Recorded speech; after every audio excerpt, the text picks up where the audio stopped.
Hello students, today we will study about textbook exercise of chapter 2 components of food class 6 NCERT science। Students आज हम इस chapter के exercise question answers को समझेंगे और उन्हें लर्न करेंगे। Question number 1, name the major nutrients in our food. Major nutrients मतलब स्टूडेंट्स मेन जो कंपोनेंट्स हैं हमें उनके नेम बताने हैं। The major nutrients in our food are carbohydrates, proteins, fats, vitamins and minerals. So students ये 5 major nutrients होते हैं जो हमारे फूड में पाए जाते हैं। Next question students, name the following, कि हमें जो स्टेटमेंट दी गई है उसके लिए हमें नेम बताना है। नेम वर्ड सभी स्टेटमेंट्स के साथ अटैच होगा कि name the nutrients which mainly give energy to our body, कि हमें उन न्यूट्रिएंट्स के नेम बताने हैं जिनसे हमारी बॉडी को एनर्जी मिलती है। सो स्टूडेंट्स वो न्यूट्रिएंट्स, वो food components carbohydrates and fat, ये 2 फूड कंपोनेंट ऐसे हैं जिनसे हमारी बॉडी को एनर्जी मिलती है। नेक्स्ट स्टेटमेंट है कि name the nutrients that are needed for the growth and maintenance of our body, कि हमें उन न्यूट्रिएंट्स के नेम लिखने हैं जिनसे हमारी बॉडी की ग्रोथ होती है और हमारी बॉडी की मेंटेनेंस, यानी जो हमारी बॉडी के डेड सेल्स हैं वो बनते रहते हैं। वो न्यूट्रिएंट्स हैं students protein and mineral. In food component यानी न्यूट्रिएंट्स से हमारी बॉडी की अच्छी ग्रोथ होती है और हमारी बॉडी की मेंटेनेंस होती है।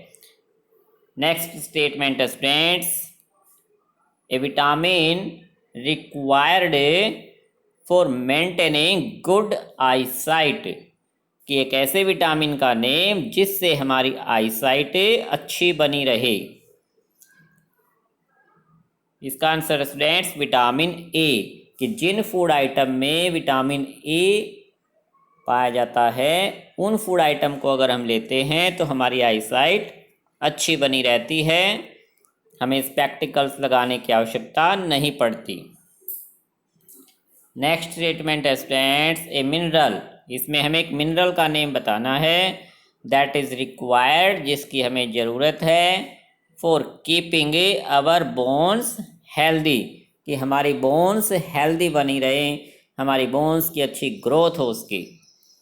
सो स्टूडेंट्स वो मिनरल है कैल्शियम, कि जिन फूड आइटम में कैल्शियम होता है उन फूड आइटम को लेने से हमारी बॉडी की जो बोन्स हैं वो हेल्दी बनी रहती हैं। क्वेश्चन नंबर 3 स्टूडेंट्स नेम, इसमें भी हमें नेम बताने हैं किस चीज़ के, 2 फूड्स के नेम बताने हैं। ईच रिच इन, यानी जिसमें रिच का मतलब है जो विटामिन ज़्यादा पाया जाता है, जो कंपोनेंट्स ज़्यादा होता है। जैसे फर्स्ट है फैट, कि जिस फूड आइटम्स में फैट कंपोनेंट रिच है यानी कि मैक्सिमम पाया जाता है, उन फूड आइटम्स के 2 फूड आइटम्स के नेम हमें लिखने हैं। सो स्टूडेंट्स जिन फूड आइटम में फैट से रिच यानी ज़्यादा अमाउंट में है वो फूड आइटम्स हैं ग्राउंडनट्स एंड बटर। इसके अलावा और भी फूड आइटम्स होते हैं स्टूडेंट्स, लेकिन 2 ही पूछे गए थे, सो हम ग्राउंडनट्स एंड बटर लिख सकते हैं। ग्राउंडनट से मूंगफलियों को कहते हैं और बटर जो हमें मिल्क से बनता है, बटर मक्खन यानी। और फूड आइटम्स आप अपनी बुक में जो फिगर दिए गए थे उनमें भी आप देख सकते हैं कि फैट कंपोनेंट जिन फूड आइटम से हमें मिलता है वो फूड आइटम हम इसमें लिख सकते हैं। नेक्स्ट है स्टार्च। स्टार्च यानी कि कार्बोहाइड्रेट। कार्बोहाइड्रेट की ही फॉर्म है स्टार्च, उसी का सेकंड नेम है स्टार्च। कि स्टार्च कंपोनेंट किन फूड आइटम्स में रिच यानी कि ज़्यादा पाया जाता है? Potato and rice, in food items में स्टार्च रिच अमाउंट में होता है। Next students, dietary fibre. कि डाइटरी फाइबर हमें ज़्यादा किस फूड आइटम से मिलेगा? Fruits and vegetables. सो इन्हें भी हमें अपने डाइट में शामिल अवश्य करना चाहिए। नेक्स्ट है प्रोटीन। कि प्रोटीन किन फूड आइटम्स में रिच होता है? Peas and milk. इनमें मिल्क से हमें ज़्यादा प्रोटीन हमारी बॉडी को मिल सकता है। पीज जो मटर हैं उनसे भी हमें प्रोटीन मिलता है। पीज यानी जो दालें होती हैं वो भी पीज की कैटेगरी में ही आती हैं। तो दाल एंड मिल्क से हमें प्रोटीन कंपोनेंट ज़्यादा अमाउंट में मिल जाता है। Next question students, question number 4, write T the statements that are correct. कि जो स्टेटमेंट करेक्ट है उसके लिए हमें टी राइट करना है, लिखना है। First statement students, by eating rice alone. Alone का मतलब है अकेला। कि अकेले हम राइस अगर ईटिंग करते रहें, डेली हम राइस ईट करते रहें, we can fulfil nutritional requirement of our body. तो क्या हम अपनी बॉडी की जो न्यूट्रिशनल रिक्वायरमेंट है, जो कंपोनेंट्स लेने की हमारी बॉडी को ज़रूरत है, क्या वो हम पूरी कर सकते हैं, फुलफिल कर सकते हैं? कि नो, नो स्टूडेंट्स, अकेले राइस से हमारी बॉडी की सभी रिक्वायरमेंट पूरी नहीं हो सकती। सो स्टेटमेंट क्या हो जाएगी? फॉल्स। सेकंड है deficiency disease can be prevented. कि जो डेफिशिएंसी डिसीज होती हैं, कि किसी फूड कंपोनेंट्स की कमी के कारण जो हमारी बॉडी में डिसीज आती है उसको डेफिशिएंसी डिसीज कहा जाता है। तो deficiency disease can be prevented. Prevented का मतलब उसको रोका जा सकता है, बचाव किया जा सकता है। किस चीज़ से? By eating a balanced diet. कि अगर हम बैलेंस्ड डाइट लेते हैं, ईटिंग करते हैं, तो क्या वो हमें डेफिशिएंसी डिसीज से बचा सकता है? कि स्टेटमेंट में कहा गया कि डेफिशिएंसी डिसीज से हम बच सकते हैं अगर हम बैलेंस डाइट ईटिंग करते हैं। सो स्टूडेंट्स, ये स्टेटमेंट ट्रू हो गई, क्योंकि बैलेंस डाइट में हमें हमारी बॉडी को वो सभी कंपोनेंट्स मिल जाते हैं जिनकी हमारी बॉडी को ज़रूरत होती है।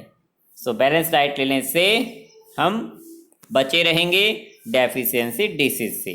सो स्टेटमेंट है ट्रू।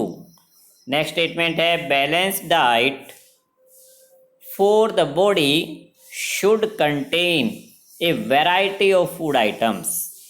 कि बैलेंस डाइट में फूड आइटम्स, बहुत सारी वैरायटी की, अलग अलग वैरायटी के फूड आइटम्स शुड कंटेन यानी शामिल होने चाहिए। कि ट्रू है स्टेटमेंट। कि बैलेंस डाइट का मतलब ही है ये स्टूडेंट्स कि उसमें ऑल न्यूट्रिएंट्स हमें मिल जाएं, और सभी न्यूट्रिएंट्स किसी एक फूड आइटम में तो होता नहीं। इसके लिए हमें वैरायटी ऑफ फूड आइटम्स अपनी डाइट में शामिल करने होते हैं। Next, meat alone is sufficient to provide all nutrients to the body. जैसे राइस के बारे में स्टेटमेंट थी स्टूडेंट्स कि राइस से अकेले जैसे नहीं मिल सकता, ऐसे ही मीट एलोन, कि अकेला मीट अगर हम यूज करते रहें, ईटिंग करते रहें, तो वो उससे हमारी बॉडी को सभी न्यूट्रिएंट्स नहीं मिल पाएंगे। और स्टेटमेंट में कहा गया कि मीट एलोन इज सफिशिएंट, कि मीट अकेला सफिशिएंट है, कि ठीक है कि उससे हमें ऑल न्यूट्रिएंट्स प्रोवाइड हो जाएंगे, लेकिन ऐसा नहीं है स्टूडेंट्स। सो स्टेटमेंट क्या बन गई हमारी? फॉल्स। कि अकेले मीट से हमारी बॉडी की सभी रिक्वायरमेंट पूरी नहीं होती है। Question number 5, fill in the blanks. हमें फिल करना है स्टेटमेंट के अकॉर्डिंग कि dash is caused by deficiency of vitamin D. कि अगर हमारे फूड आइटम्स में विटामिन डी की डेफिशिएंसी है, कमी है, तो वो किसका कारण बन जाती है, उससे हमें डेफिशिएंसी डिसीज हो जाएगी और उसका नेम है रिकेट्स। तो फिलअप में क्या आ जाएगा, rickets.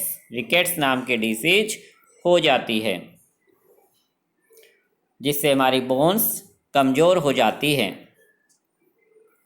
Next students, deficiency of dash, कि किस चीज़ की डेफिशिएंसी से causes a disease known as beri, कि बेरी नाम की डिसीज हो जाती है। किस चीज़ की डेफिशिएंसी से, कि हमारे फूड आइटम में अगर विटामिन B1 की डेफिशिएंसी है तो वह बेरी डिसीज का कारण बन जाती है। सो स्टेटमेंट में जो फिलअप है उसमें क्या आ जाएगा, विटामिन B1। नेक्स्ट है डेफिशिएंसी ऑफ विटामिन C, कि विटामिन C की डेफिशिएंसी से कोजिज ए डिसीज, कि एक डिसीज का कारण बन जाता है नोन एज डैश, कि अगर हमारे फूड आइटम्स में हम विटामिन C लेना कम कर देंगे या बंद कर देते हैं तो उसकी डेफिशिएंसी से हमारी बॉडी को जो कमी होगी उससे हमारी बॉडी को एक डिसीज हो जाएगी जिसका नेम है स्कर्वी, कि स्कर्वी नाम की डिसीज हो जाती है। तो फिलअप में आएगा scurvy. Night blindness is caused due to deficiency of dash, कि किस चीज़ की डेफिशिएंसी से हमें नाइट ब्लाइंडनेस, की रात के समय दिखाई देना बंद हो जाता है। कई बार ऐसा होता है स्टूडेंट्स कि हमें दिन में सही दिखाई देता है और रात को हमें दिखाई देना कम हो जाता है या बंद हो जाता है।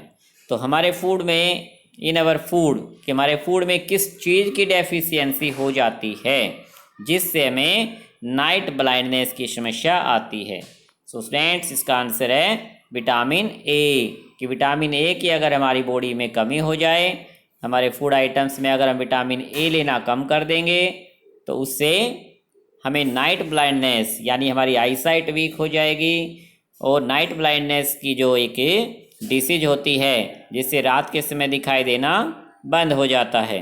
सो स्टूडेंट्स, आज आपको ये टेक्स्ट बुक एक्सरसाइज के क्वेश्चन आंसर अच्छे से लर्न कर लेने हैं। नेक्स्ट टाइम हम स्टडी करेंगे इसी चैप्टर के very short question answer. Okay students, thank you.